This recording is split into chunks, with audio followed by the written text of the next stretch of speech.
কেমন তোমাদের কাছে একটু জানাই, তোমরা মক্কার জমিনে প্রেজেন্ট নবীর সামনে যারা উপস্থিত আছো, তোমাদের কাছেও যেমন আমার নবী নবী ওয়া আখারিনা মিনহুম লাম্মা ইয়ালহাকু বিহিম, ওয়া আখারিনা মানে নবীর পরে নবী যে দেশে আছে, যে রাষ্ট্রের মধ্যে আছে, ওই রাষ্ট্রের বাইরে কোনো মানুষ যদি জন্মগ্রহণ করে, শুধু তাই নয়, ওয়া আখারিনা মানে শেষে এটা হতে পারে মক্কা থেকে মদিনায় যে মানুষগুলো আছে, সিরিয়ায় যে মানুষগুলো আছে, আমেরিকার প্রান্তে যে মানুষগুলো আছে, রোম দেশে যে মানুষগুলো আছে, পৃথিবীর বিভিন্ন প্রান্তে যে মানুষগুলো আছে, সবার জন্য আমার নবী রাহমাতুল লিল আলামিন। শুধু তাই নয়, লাম্মা ইয়ালহাক মানে মিলিত হওয়া। নবী মুহাম্মদুর রাসূলুল্লাহ দুনিয়ায় যতদিন থাকবেন, পৃথিবীতে ইঞ্চি ইঞ্চি মাটিতে যারা বসবাস করবে, সবার জন্য আমার নবী আদর্শ, আমার নবী হচ্ছে তাদের জন্য গার্জিয়ান, শিক্ষক। শুধু তাদের জন্য নয়, লাম্মা ইয়ালহাক কিয়ামতের 1 সেকেন্ড আগ পর্যন্ত পৃথিবীতে যত মানব আকৃতির মানুষ জন্মগ্রহণ করবে, সবার জন্য আমার নবী রাহমাতুল লিল আলামিন। ইয়ালহাক মানে মিলিত হওয়া। এই মিলিত তাফসীর মুফাসসিরে কেরাম করেছেন, আমার নবী ইন্তেকাল হয়ে মদিনায় ঘুমিয়ে থাকবেন, তারপরে যত মানুষের জন্ম পৃথিবীতে হবে কিয়ামত পর্যন্ত, জন্মের পরে দুনিয়া আসার পরে প্রথম কথা তার মুখ দিয়ে বের হবে, লা ইলাহা ইল্লাল্লাহু মুহাম্মাদুর রাসূলুল্লাহ। রাসূল তোমায় ভালোবাসি, মন হৃদয় উজাড় করে। রাসূল তোমায় ভালোবাসি, মন হৃদয় উজাড় করে। হৃদয় মাঝে জ্বালায় আমার, দূর হবে তোমার দিদারে, দূর হবে তোমার দিদারে। সুখে তুমি, দুঃখে তুমি, মুখে তুমি, বুকে তুমি, তুমি আমার প্রাণ পিয়ারা।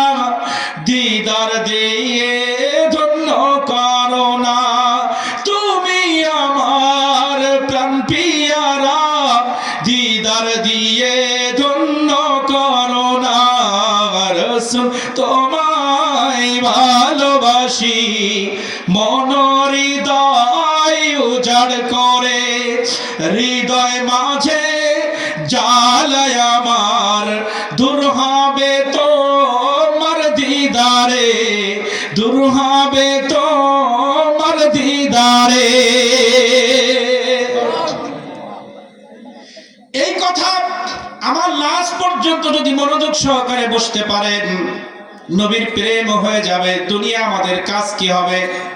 দুনিয়া থেকে যখন কবর জগতে যাব, তখনও লাভবান হয়ে যাব। দুনিয়ার 60-40 বছর জিন্দেগিতে আমাদের করণীয় কি হবে, এবং কবর জগতে গিয়ে আমাদের কি উপকার হবে? হাসরের ময়দানে আল্লাহর সামনে দাঁড়িয়ে জান্নাত পর্যন্ত পৌঁছানোর জন্য যা যা লাগবে, এই প্যাকেজের ভিতরে সংক্ষিপ্তভাবে পেয়ে যাবেন ইনশাআল্লাহ।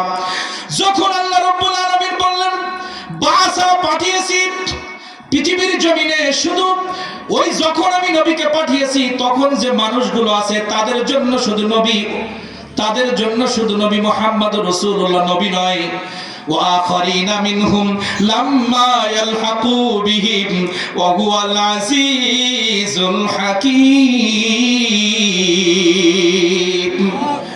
কিয়ামত পর্যন্ত পৃথিবীতে যত মানুষ জন্মগ্রহণ করবে, সবার জন্য আদর্শ হবে নবী মুহাম্মদুর রাসূলুল্লাহ সাল্লাল্লাহু আলাইহি ওয়াসাল্লাম। এরপর আল্লাহ তাআলা বলেন, যালিকা ফাদলুল্লাহি ইউতিহি মান ইয়াশা ওয়াল্লাহু যুল ফাদলিল আযীম।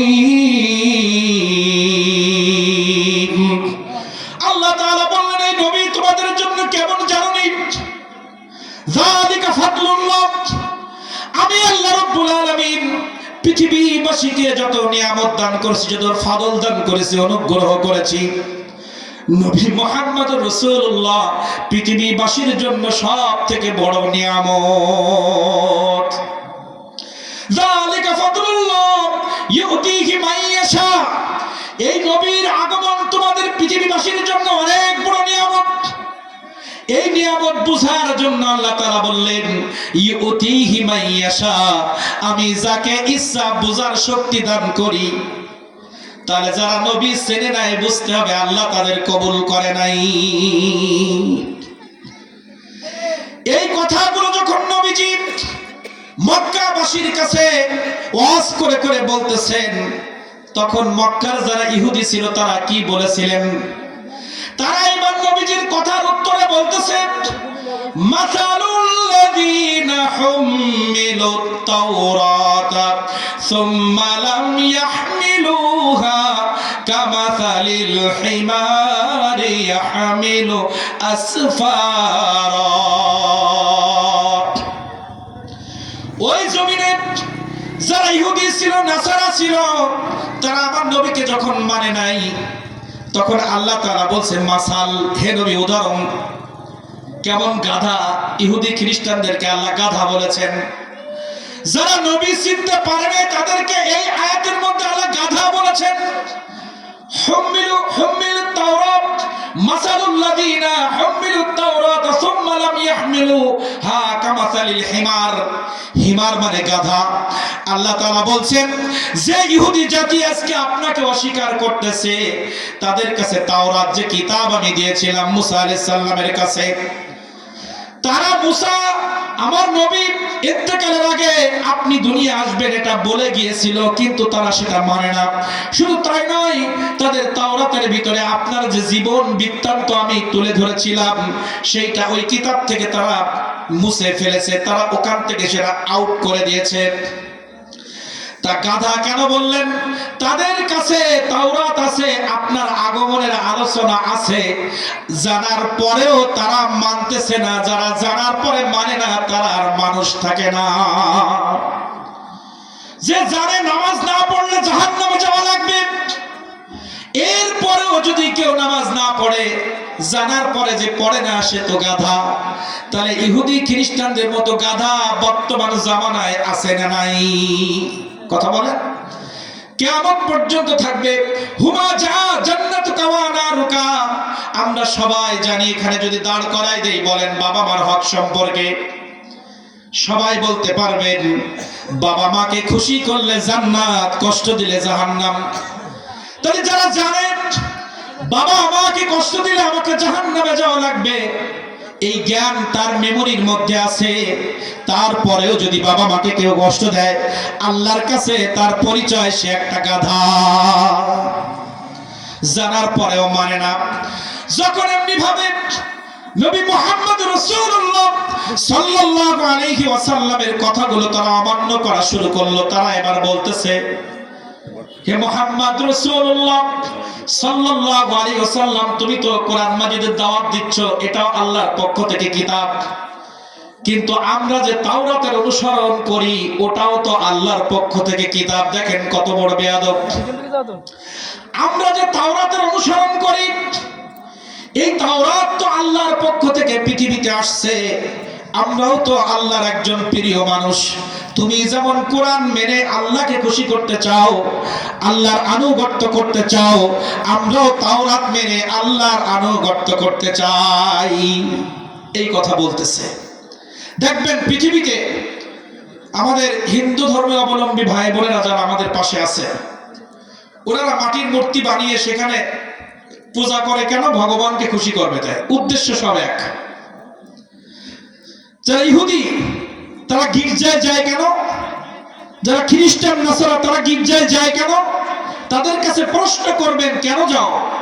তারা বলবে আমরা এই গির্জায় এসে ইবাদত করার মাধ্যমে গডকে খুশি করতে চাই। আর আমাদের কাছে যখন প্রশ্ন করা হয় হে মুসলমান, আযানের পরে তুমি কেন মসজিদে যাও? মুসলমান বলে আমরা নামাজের মাধ্যমে আমার আল্লাহকে খুশি করতে চাই। কথা সব এক, সবার উদ্দেশ্য আল্লাহকে খুশি করা। কিন্তু এই কথা যখন চ্যালেঞ্জ হচ্ছে একে অপরের সাথে, আমি যে প্রথম আয়াত তেলাওয়াত করেছি এই আয়াতের বুঝানোর জন্য এই ঘটনাগুলো কিন্তু বলছি, লাস্টে বুঝবেন। যখন ইহুদিদের সাথে রাসূল করিম সাল্লাল্লাহু আলাইহি ওয়াসাল্লামের কথোপকথন হচ্ছে, আমি তোমাদের কাছে একজন রাসূল হিসেবে এসেছি, এই তোমরা যারা তাওরাতের অনুসারী তাদের জন্য আমি নবী, তোমরা যারা ইনজিলের অনুসারী তাদের জন্য আমি নবী, তোমরা যারা জাবুরের অনুসারী তাদের জন্য আমি নবী, যারা জাবুর মানে না তাওরাত মানে না তাদের জন্য আমি নবী, আমি সমস্ত বিশ্বকুলের জন্য নবী। এই কথা যখন নবী মুহাম্মদ রাসূলুল্লাহ সাল্লাল্লাহু আলাইহি ওয়াসাল্লাম বলতেছেন, তখন কথোপকথন শুরু হয়ে গেছে। ইহুদিরা বলতেছে, তুমি যেমন কোরআন নিয়ে এসেছো দাওয়াত দিতে, আমরাও তাওরাতের অনুসারী, তোমার থেকে আল্লাহর কাছে আমরা বেশি প্রিয়। তুমি যেমন আল্লাহকে খুশি করার জন্য আল্লাহকে ভালোবাসো বিদায় কোরআনের কথা বলতেছো, আমরাও আল্লাহকে ভালোবাসি বিদায় তাওরাতের দাওয়াত দিচ্ছি। ভালো করে বুঝবেন। এইবার আল্লাহ তাআলা জিবরাইল আলাইহিস সালামকে পাঠিয়ে দিলেন, জিবরাইল তুমি যাও আমার নবীর কাছে গিয়ে বলো, যারা আমাকে ভালোবাসে ওরা বলতেছে, ইহুদিরা বলতেছে ওরা আমাকে ভালোবাসে, এই জন্য ওরা গির্জায় যায়, নবীকে মানতেছে না, নবীর থেকে ওরা আরো বেশি আল্লাহর প্রিয় বান্দা দাবি করতেছে। তাহলে আল্লাহর কাছে যারা প্রিয় তাদের একটাই চাওয়া থাকে, আল্লাহর সাথে দিদারের জন্য তারা প্রস্তুত থাকে। দেখবেন পৃথিবীর জমিনে যারা আল্লাহওয়ালা হয়ে গেছে, পীর আউলিয়া যারা হয়, তারা দুনিয়ার কিছুই তারা তখন চিনে না, সবসময় আল্লাহ আল্লাহর জিকিরে থাকে, তারা সবসময় আল্লাহর কাছে যাওয়ার জন্য প্রস্তুত থাকে। এই জন্য যুদ্ধের ময়দানে যেতেও তারা পিছু পায় না। উহুদ, বদর, খন্দক সহ প্রত্যেকটা যুদ্ধে সাহাবীরা জানতো হাজার সৈন্যবাহিনী, আমরা মাত্র 313, আর হাজার সৈন্যবাহিনী আমাদের সাথে আক্রমণ করতে আসতেছে। প্রত্যেকের কাছে অস্ত্র আছে, ঘোড়া আছে, যুদ্ধের সামগ্রী আছে, আমাদের কাছে তো কিছুই নাই। প্রত্যেক সাহাবী জানতেন এই যুদ্ধের ময়দানে গেলে আমাদের জীবন চলে যাবে। তারপরেও তারা জানে আল্লাহর রাস্তায় থেকে জীবন দিতে পারলে আল্লাহ তাআলা তাকে জান্নাতে দিয়ে দিবে, আল্লাহ তাআলা তাকে ভালোবাসবেন। শুধুমাত্র আল্লাহকে পাওয়ার জন্য তারা জীবন বাজি রেখে যুদ্ধের ময়দানে পর্যন্ত গিয়েছিল। এজন্য আল্লাহ তাআলা বলছেন, তারা তো দাবি করতেছে তারা আমাকে ভালোবাসে, আমিও নাকি তাদেরকে ভালোবাসি। তাহলে ভালোবাসার মানুষের সাথে সাক্ষাৎ করার জন্য দরখাস্ত করতে বলেন। কিভাবে? قل يا أيها الذين هادوا إن زعمتم أنكم أولياء لله من دون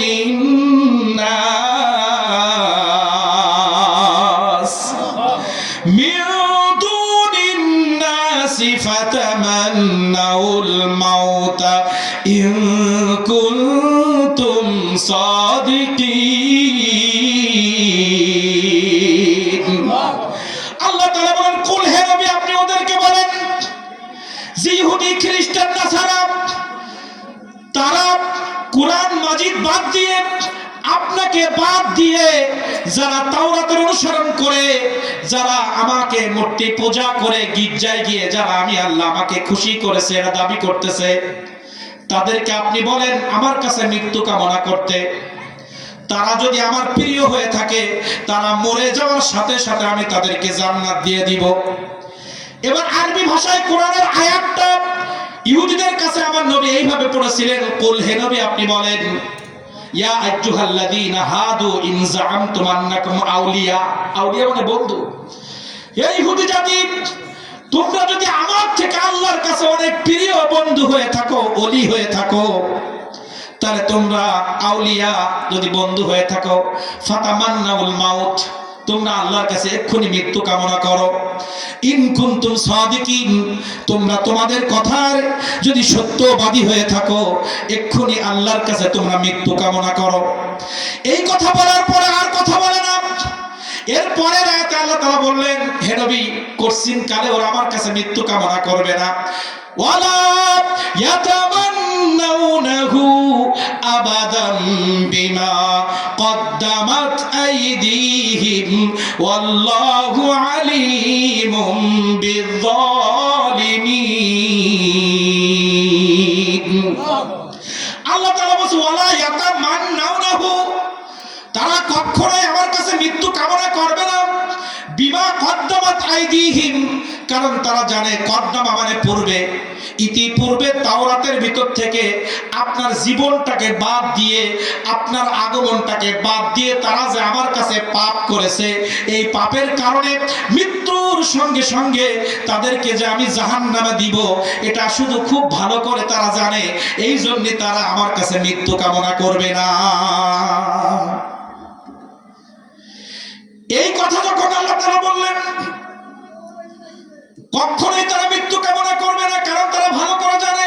রাসূল করিম সাল্লাল্লাহু আলাইহি ওয়াসাল্লাম তাফসীর করতেছেন, ওরা যদি একবার আল্লাহর কাছে মৃত্যু কামনা করত, মৃত্যু দিয়ে সঙ্গে সঙ্গে আল্লাহ তাআলা ওদেরকে জাহান্নামে পাঠিয়ে দিত। তারা মৃত্যু কামনা করে নাই। যখন মৃত্যু কামনা করে নাই, তখন আল্লাহ তাআলা আবার আয়াত নাযিল করলেন, হে রাসূল, তারা মৃত্যু থেকে পলায়ন করতে চাচ্ছে, আমার সাথে দেখা করতে চায় না, কিন্তু আপনি তাদেরকে বলে দেন, পৃথিবীতে মানুষ আকৃতিতে যারা গিয়েছে, রুহু জগৎ থেকে পৃথিবীর জমিনে যার শরীরে আমি রুহু দিয়েছি, ওই রুহু সে সাক চাইলেও আমার কাছে আসা লাগবে, না চাইলেও আমার কাছে আসা লাগবে। আপনি ইহুদি জাতিকে বলেন, কুল ইন্নাল মাউতাল্লাযী তাফিরুনা মিনহু ফাইন্নাহু মুলাকীকুম সুম্মা তুরাদ্দুন।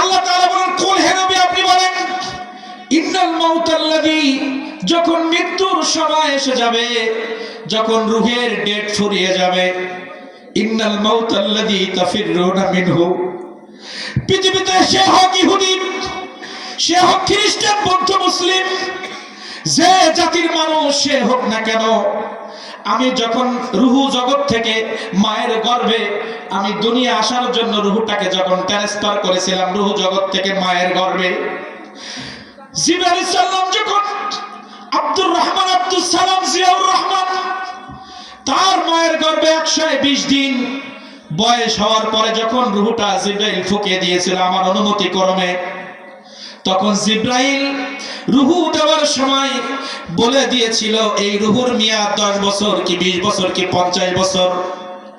ইহুদি হোক, খ্রিস্টান হোক আর মুসলিম হোক, রুহের মেয়াদ যেই দিন যেই সময় শেষ হবে, ডাক্তার যদি তার বলে থাকে তোমার শরীরে কোনো রোগ নাই, তুমি যদি মনে করো আইনামা তাকুনু ইউদরিকুমুল মাউত ওয়ালাউ কুনতুম ফি বুরুজিন মুশাইয়াদা, তুমি মৃত্যু থেকে পলায়ন করার জন্য বুরুজিন মুশাইয়াদা, বুরুজ মানে ঘর, মুশাইয়াদা মানে শক্ত, পৃথিবীর জমিনের সব থেকে শক্ত পদার্থ দিয়ে শক্ত করে যদি একটা বুরুজ বানিয়ে সেই বুরুজের মধ্যে যদি তুমি পলায়ন করো, মৃত্যুর সময় যখন আসবে, মুলাকিকুম, মৃত্যু তোমার সাথে সাক্ষাৎ করবেই করবে। প্রতিদিন আজরাইল আলাইহিস সালামের কাছে আল্লাহ রাব্বুল আলামিনের পক্ষ থেকে প্রতিদিন কোনদিন 1 লক্ষ, কোনদিন 1000, কোনদিন 500, 100, এইভাবে নাম সহ আজরাইলের হাতে যখন লিস্ট দেওয়া হয়, দেখবেন একটা গাড়ি খুলনা থেকে বা সাতক্ষীরা থেকে ঢাকায় রওনা দিয়েছে।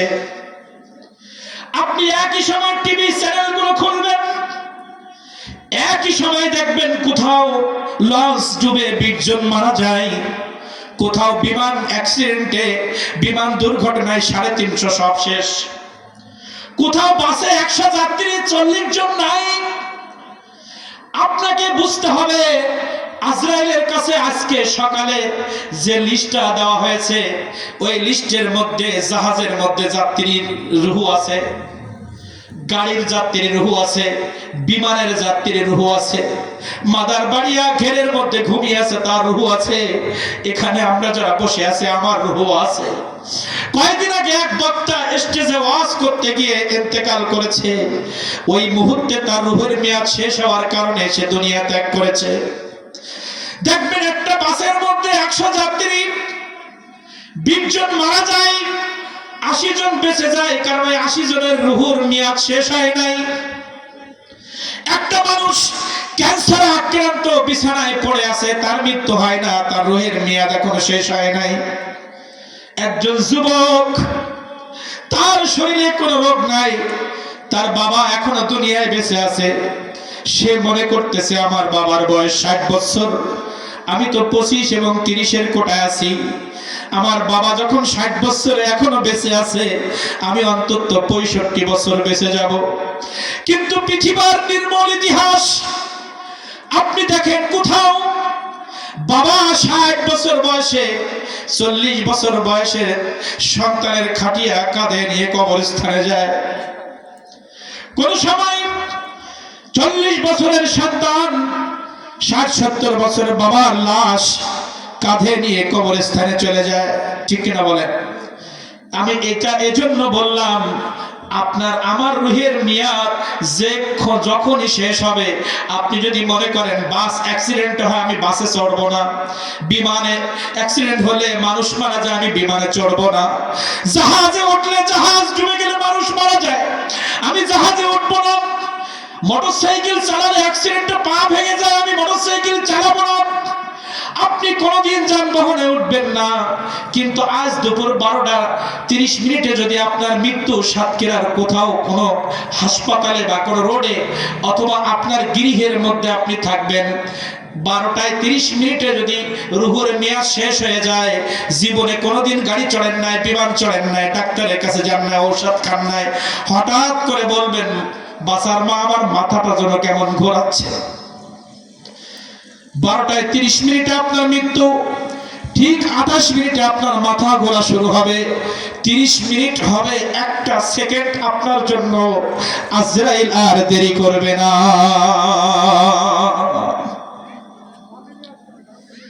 আর কোন সময় দেরি হবে না, তখনই আপনার মৃত্যু হয়ে যাবে।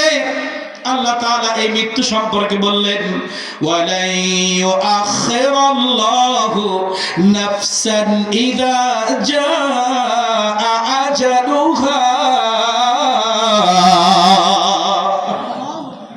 ওয়ালাই ইউআখির, যখন শেষ হয়ে যাবে মেয়াদ, নাফসান কোন রূহের মেয়াদ যখন শেষ হয়ে যাবে, ইযা জাআ আজালুহা, একটা সেকেন্ড দেরি করা হবে না, যে অবস্থায় থাকবে ওই অবস্থায় তার মৃত্যু হয়ে যাবে। ইহুদিদেরকে বললেন তোমরা যে মৃত্যু কামনা করলা না, কিন্তু আল্লাহ তাআলা জানিয়ে দিয়েছেন মৃত্যু থেকে বাঁচা যায় না। এই সব কিছু কথা কেন বললাম? যখন এই কথোপকথন ইহুদিদের সাথে আল্লাহ রাসূলের হচ্ছে, তখন আল্লাহ তাআলা আয়াত নাযিল করে দিলেন, কুল ইন কুনতুম তুহিব্বুনাল্লাহ ফাত্তাবিউনি ইউহিব্বুকুমুল্লাহ।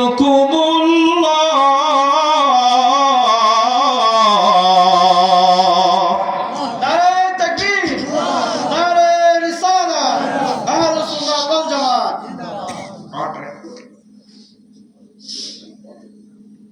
আমার 1-2 ঘন্টা দিলে কোনো সমস্যা নেই, আমি তো এখনো কারোর শুভেচ্ছা জানাইনি, প্রথম থেকে শুরু করেছি, কারণ 1 ঘন্টা সময়, তাই না? যে আয়াত পড়েছে আয়াতটা শেষ করে সামনে আরো কিছু আলোচনা আছে, প্রধান বক্তা মেহমান আসার আগ পর্যন্ত চলবে, ঠিক কিনা? আল্লাহ রাব্বুল আলামিন বললেন, হে রাসূল, ইহুদিরা দাবি করতেছে তারা আমাকে ভালোবেসে গির্জায় যায়, পৃথিবীর নাসারারা দাবি করতেছে তারা আমাকে খুশি করার জন্য গির্জায় যায়। যারা আমাকে খুশি করার জন্য মন্দিরে যায় তাদেরকে আপনি বলেন, এবং যারা আপনাকে মেনে নিয়েছে তাদেরকেও আপনি বলেন।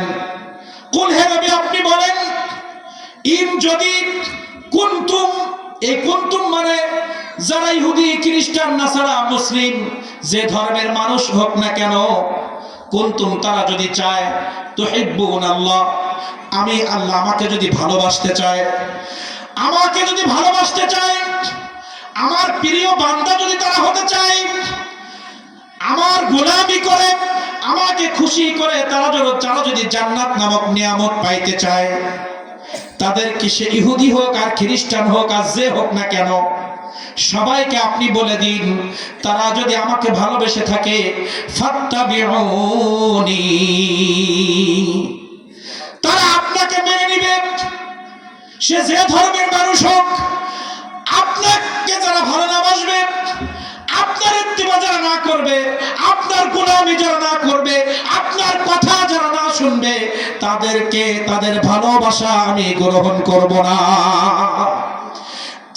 এই আয়াত দিয়ে আল্লাহ তাআলা কিয়ামত পর্যন্ত ঘোষণা দিয়ে দিয়েছেন, কেউ যদি পৃথিবীতে আল্লাহর বান্দা হিসেবে বসবাস করতে চায়, কেউ যদি পৃথিবীতে আল্লাহর বান্দা হিসেবে স্বীকৃতি নিতে চায়, কেউ যদি পৃথিবীতে ইমানদার হিসেবে আল্লাহর কাছে স্বীকৃতি নিতে চায়, কেউ যদি জান্নাতি মানুষ হিসেবে দুনিয়া থেকে কবরে যেতে চায়, তাকে নবী ফলো করা লাগবে।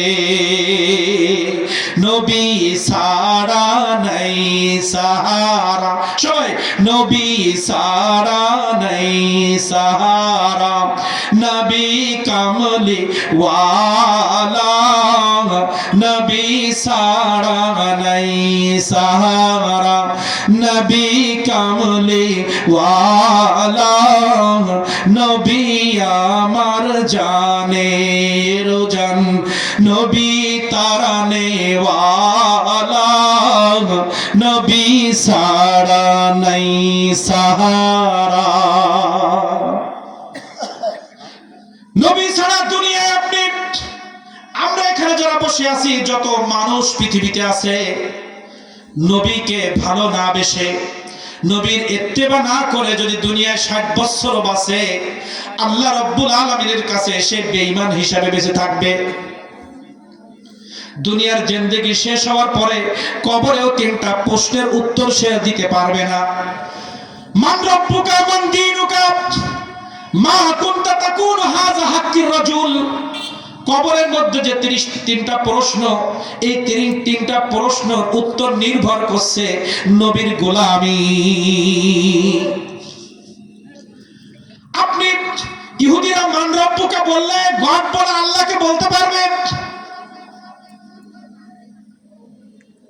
মান দীনুকা তারা ইহুদি ধর্মের কথা বলতে পারবে, কিন্তু লাস্টের যে প্রশ্ন দেখবেন 10টা সাবজেক্টের যদি পরীক্ষা হয়, আপনি 9টা সাবজেক্টে 33 করে পাইলেন, কিন্তু আপনি যদি 10 নম্বর সাবজেক্টে পাস না করেন, সার্টিফিকেট আসবে?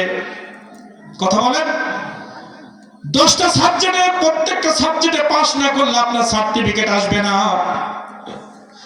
আপনি মেনে নিলাম আপনি পারবেন না, তারপরে মেনে নিলাম মান রব্বুকা আপনি বলতে পারলেন, মান দীনুকা আপনি বলতে পারলেন, মা কুনতা তাকুনু হাযা হাক্কির রাজুল।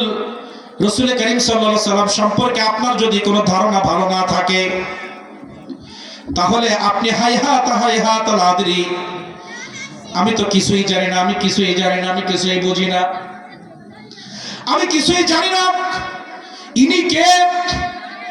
আজকে আমরা যারা আশিক রাসূল আশিক ওলি, আজকে যারা আমরা ওলির দরবারে যাই, আজকে আমরা যারা নবীকে নূর মানি, জিন্দা মানি, হায়াতুন নবী মানি, শাফায়াত করবে জানি, এই মানুষগুলো ওই কবরের মধ্যে যারা মিলাদুন নবী পালন করি, আমরা যারা আমরা নবীকে সালাম জানাই, যারা আমরা আকীদা আহলে সুন্নাত ওয়াল জামাত, যারা আমরা আকীদা আহলে সুন্নাত ওয়াল জামাত, যারা ওলির মাজার জিয়ারত করে ভাঙার পক্ষে নাই, কথা বলেন, যারা ওলির মাজার জিয়ারতের পক্ষে ভাঙার পক্ষে নাই, যারা রাসূলের শাফায়াতের পক্ষে শাফায়াত করতে পারবে না সেই পক্ষে নাই, যারা রাসূলের নূরের পক্ষে নূর, মাটির পক্ষে নাই, যারা জিন্দা নবীর পক্ষে মুর্দা নবীর পক্ষে নাই, যারা জিন্দা নবীর পক্ষে, নূরের পক্ষে, হায়াতুন নবীর পক্ষে, শাফায়াত করনে ওয়ালা নবীর পক্ষে, ওলি আল্লাহর মাজার জিয়ারতের পক্ষে, ওই কবরের মধ্যে যখন মা কুনতা রাজুল, এই প্রশ্ন যখন করা হবে নবিয়ুনা মুহাম্মাদুর রাসূলুল্লাহ উত্তর দিয়ে দিব, সোজা জান্নাতের জন্য মধ্যে আমাদের রাস্তা তৈরি করে দেওয়া হবে। রাসূল তোমায় ভালোবাসি, মন হৃদয় উজাড় করে, হৃদয় মাঝে জ্বালায় আমার, দূর হবে তোমার দিদারে, দূর হবে তোমার দিদারে। রাসূল তোমায় ভালোবাসি, মন হৃদয় উজাড় করে, হৃদয় মাঝে জ্বালায় আমার, দূর হবে তোমার দিদারে, দূর হবে তোমার দিদারে। সুবহানাল্লাহ বলে। তাহলে আল্লাহ তাআলা সবাইকে উদ্দেশ্য করে বললেন, পৃথিবীর কোন একজন মানুষ যদি আমি আল্লাহ আমাকে খুশি করতে চায়, আমার প্রিয় বান্দা হতে চায়, ফাত্তাবিউনি, আপনি নবীকে যারা মহাব্বত করবে, ইত্তেবা করবে, শুধুমাত্র তাদেরকে ইউহিব্বুকুমুল্লাহ, যারা শুধুমাত্র নবীকে মেনে নিবে তাদেরকে আল্লাহ ভালোবাসবে ঘোষণা দিয়েছেন। যারা নবীকে ভালোবাসবে, যারা নবীকে সাল্লাল্লাহু আলাইহি ওয়াসাল্লামের ইত্তেবা করবে, তাদেরকে ভালোবাসার ঘোষণা দিয়েছেন কে? কথা বলেন। ওয়ায়াগফির লাকুম, শুধু তাই নয়, আল্লাহ তাআলা বললেন যারা আমি নবী আপনাকে যারা মেনে নিবে, আপনারা যারা ইত্তেবা করবে, ইউহিব্বুকুমুল্লাহ,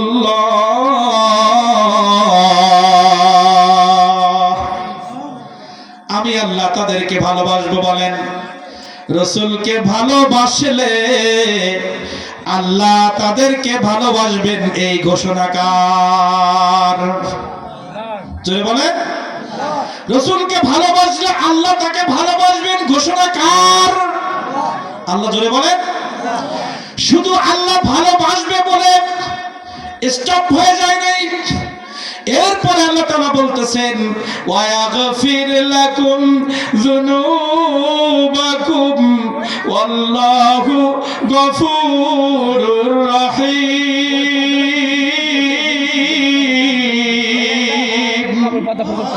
আমার নবীকে যারা ভালোবাসবে, আমার নবীর যারা ইত্তেবা করবে, আমার নবীর যারা গুণগান গাইবে, আমার নবীর দুরূদে মুবারক যারা পড়বে, হে নবী আপনাকে যারা মেনে নিবে, আপনাকে যারা ভালোবাসবে, তাদেরকে আপনি জানিয়ে দিন ইউহিব্বুকুমুল্লাহ, আমি আল্লাহ তাদেরকে ভালোবাসবো। শুধু ভালোবাসবো না, আপনাকে মেনে নেওয়ার কারণে ওয়ায়াগফির লাকুম, আমি তাদেরকে ক্ষমা করে দিব যুনুবাকুম, জীবনে শিরিকের গুনাহ, বেদাতের গুনাহ, জিনার গুনাহ, জীবনে যত প্রকার গুনাহ তার জিন্দেগীর সাথে জড়িয়ে গিয়েছে, জীবনের সব গুনাহ মাফ করে তাকে আমি ছোট্ট বাচ্চার মতো নিষ্পাপ বানিয়ে দিব। রহমতে আলম নূরে মুজাসসাম, সাহাবীরা আতর বানায় ওই নবীজির ঘাম, সাহাবীরা আতর বানায় ওই নবীজির ঘাম। তোমরা শোনো, জানো, মানো কেমন আমার নবীজি, যাহার পাগল চন্দ্র সূর্য তারকারাজি, যাহার পাগল চন্দ্র সূর্য তারকারাজি। তোমরা আরো শুনবানি সুন্দর কাহিনী, জান্নাতের রুমে রুমে লেখা নবীর নাম, জান্নাতের রুমে রুমে লেখা নবীর নাম। জন্ম আমার নবীর যুগে হলে কেমন হতো, জন্ম আমার নবীর যুগে হলে কেমন হতো। আসতো ভেসে হযরত বেলালের মধুর আযান, আসত ভেসে হযরত বেলালের মধুর আজান, যে আজানে ছিল এমন প্রেম মুগ্ধ রহমান, যে আজানে ছিল এমন প্রেম মুগ্ধ রহমান।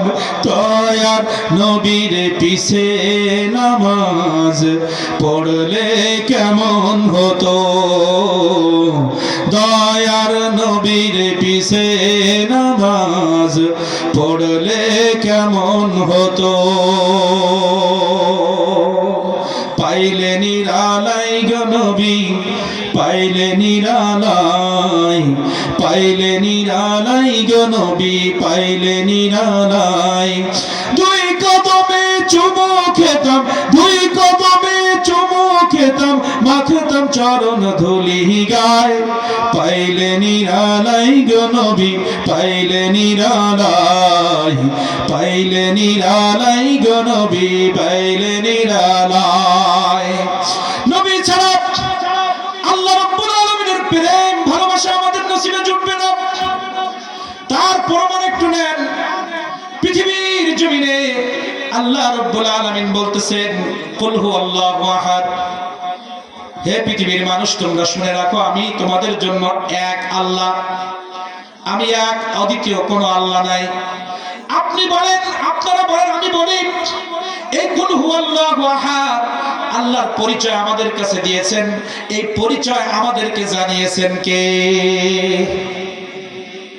কথা বলেন।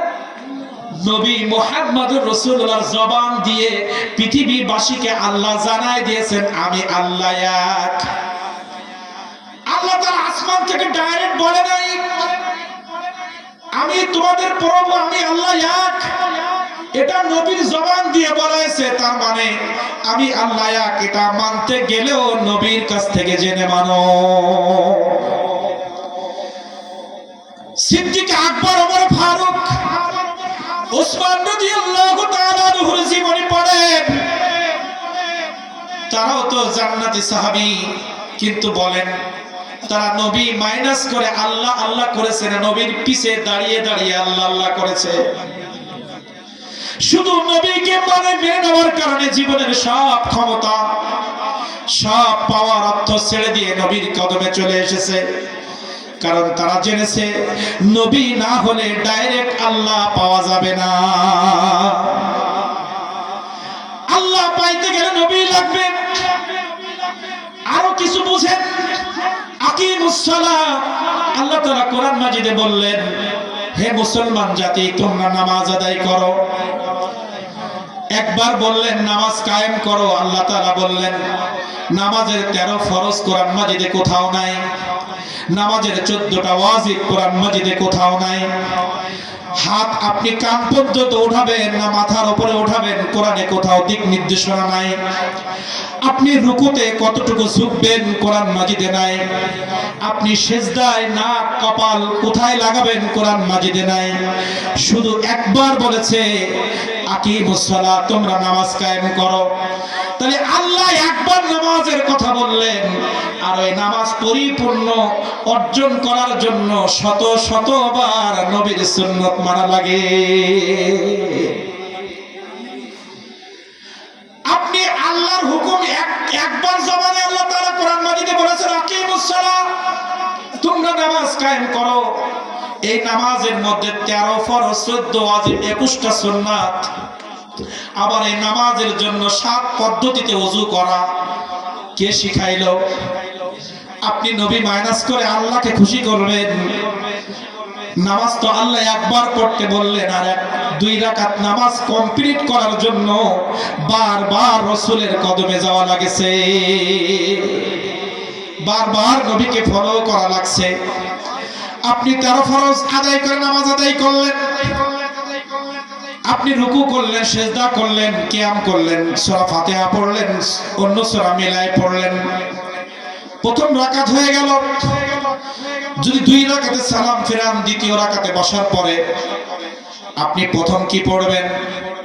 আপনি দুরূদ শরীফ পড়ে আর দোয়া মাসুরা পড়ে সালাম ফেরালে আপনার নামাজ হবে। আলেমরা কি বলে? তাশাহুদ না পড়লে নামাজ হয়, সেজদা দেওয়া লাগে। তাশাহুদ কার হাদিয়া বলেন? নবী করিম সাল্লাল্লাহু আলাইহি ওয়াসাল্লাম এই রজব মাস যে মাসের মধ্যে আমরা এসেছি, এই মাস সম্পর্কে আল্লাহ তাআলা বলেছেন, ইন্না ইদ্দাতাশ শুহুরি ইনদাল্লাহ 12 শাহরান ফি কিতাবিল্লাহ ইয়াওমা খালাকাস সামাওয়াতি ওয়াল আরবাআতুন হুরুম। আল্লাহ তাআলা বললেন, পৃথিবীর জমিনে যে 12টি মাস, এটা পৃথিবীর সৃষ্টির আগে আমি পরিকল্পনা করেছি। আজকে 31st নাইটে আমরা আনন্দ করি যে 31st নাইট যে ইহুদিরা চালু করলো। আল্লাহর পক্ষ থেকে আপনি যদি কোনো তারিখ অনুযায়ী আনন্দ করতে চান, মুহররম ছাড়া আপনি পারবেন না। আপনি জানুয়ারি 1 বৈশাখ যদি পালন করেন, কোরআন হাদিসের সাথে সাংঘর্ষিক হয়ে যাবে। এটা আমাদের সংস্কৃতি না, এটা ইহুদিদের সংস্কৃতি। যদি কোনো মুসলমান এই দিনগুলো পালন করে, আপনি লিখে রাখেন কিয়ামতের মাঠে ইহুদিদের সাথে তাদের হাসর হবে।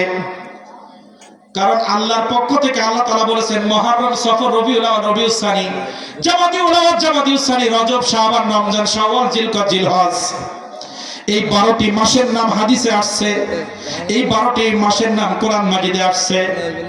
এর বাইরে কোনো মাস যদি আপনি তৈরি করেন, মানেন, সমাজে চলতে গেলে জানুয়ারি ফেব্রুয়ারি হিসাব করা লাগে, অসুবিধা নাই। কিন্তু জানুয়ারি মাসের 1ম তারিখ আপনি আনন্দ উল্লাস করবেন, এটা ইসলামে নাই, এটা করা যাবে না। এজন্য আমার আল্লাহ তাআলা বলেছে রজব মাস, এটা এই রজব মাসে গালিগালাজ করা, ঝগড়া করা, যুদ্ধ করা হারাম। কারণ এই মাসে আল্লাহ তাআলা আমার নবীজিকে মেরাজ করিয়েছেন, পবিত্র মাস, যে মাসের মধ্যে 5 ওয়াক্ত নামাজ আল্লাহ তাআলা আমাদেরকে হাদিয়া দিয়েছেন।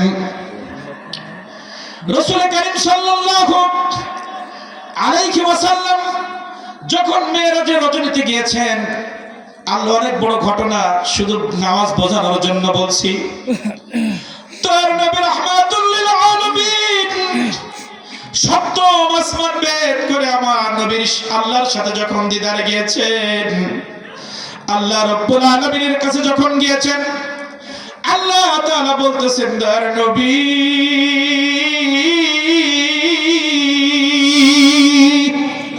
ও মার নবী, ও রাহমাতুল লিল আলামিন বন্ধুর কাছে আসছেন, আমার সাথে দিদার করতে আসছেন, আমার জন্য আপনি কি নিয়ে এসেছেন?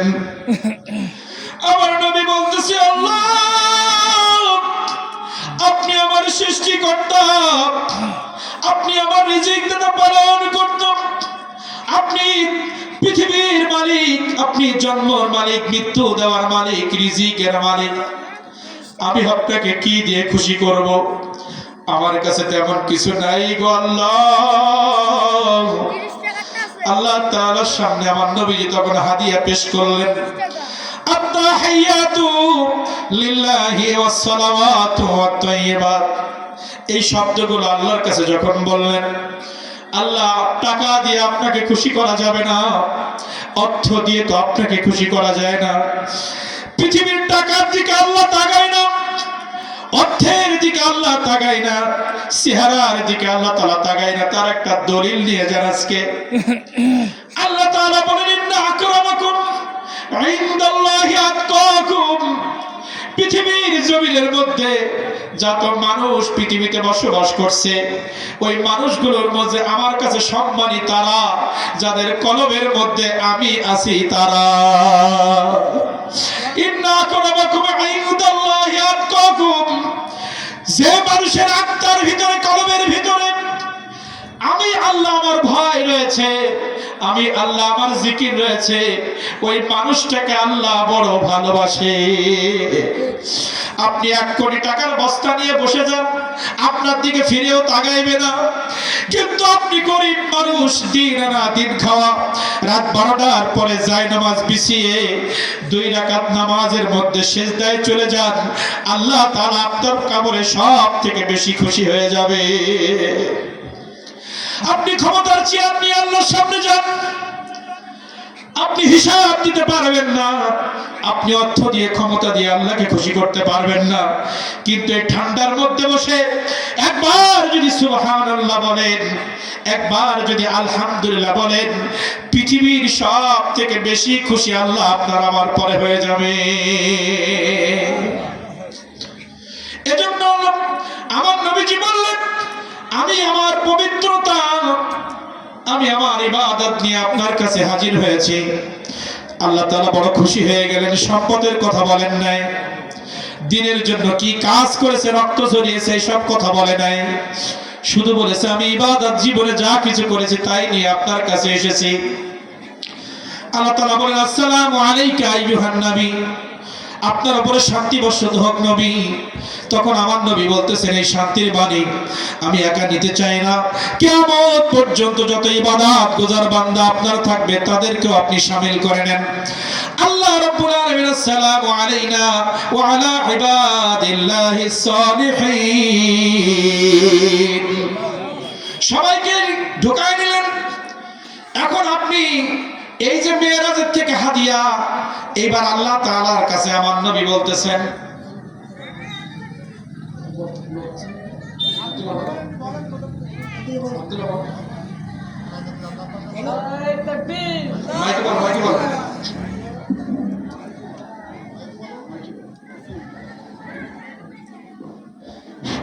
নারায়ে তাকবীর। প্রধান বক্তার আগমন, প্রধান বক্তার আগমন। আলহামদুলিল্লাহ, আমাদের মাঝে এই মুহূর্তে প্রধান বক্তা চলে এসেছেন। তিনি কিছুক্ষণ পরে আমাদের স্টেজে আসবেন। খেয়াল করেন, মেরাজের রজনীতে আল্লাহ রাব্বুল আলামিন যখন আমার রাহমাতুল লিল আলামিনের কাছে নামাজ দিলেন, সাক্ষাৎ করলেন, আমার নবী বলতেছেন, আল্লাহ আমি আপনার সাথে দেখা করে ধন্য হয়েছি, আপনি আমার সাথে সাক্ষাৎ করেছেন। জমিনে যাওয়ার পরে আমার উম্মতরা যদি বলে, নবী আপনি আল্লাহর সাথে সাক্ষাৎ করেছেন, আমাদের সাথে আল্লাহ তাআলা সাক্ষাতের কোন ব্যবস্থা আপনি করেছেন কিনা? এই কথা বলার পরে আল্লাহ রাব্বুল আলামিন বললেন, নবী, ও দয়ার নবী, মায়ের নবী, উম্মতের কান্ডারি নবী, আসসালাতু মি'রাজুল মুমিনিন।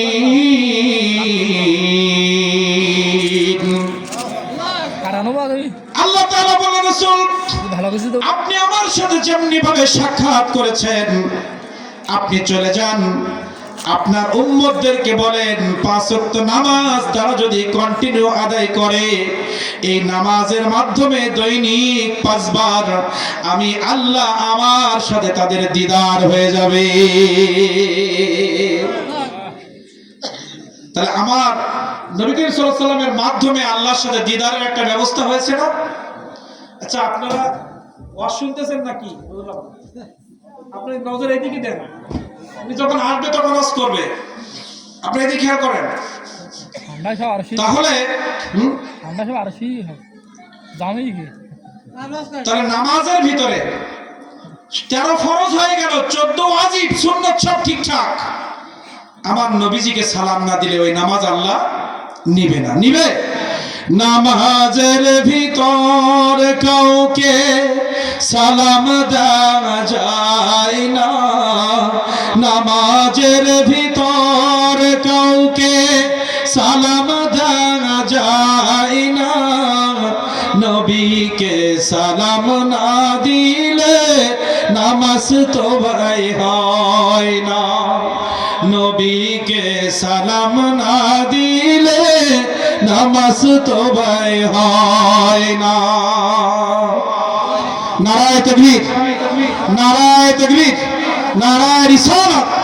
প্রধান মেহমানের আগমন, প্রধান মেহমানের আগমন, হযরত মাওলানা মুহাদ্দিস আব্দুল আজিজ আল কাদরি সাহেবের আগমন। আমি এখনই শেষ করছি। আমি তো প্রথমে ভূমিকা ছাড়া এতক্ষণ চালাই গেলাম, তো ভূমিকাটা একটু দেই। আজকে এই মাহফিলটা গত বছর মনে হয় শুরু হয়েছে না? না তার আগে 3 বছর 2 বছর আগে ছোট ছোট বাচ্চারা মোহাম্মদ নুরুজ্জামান, মোহাম্মদ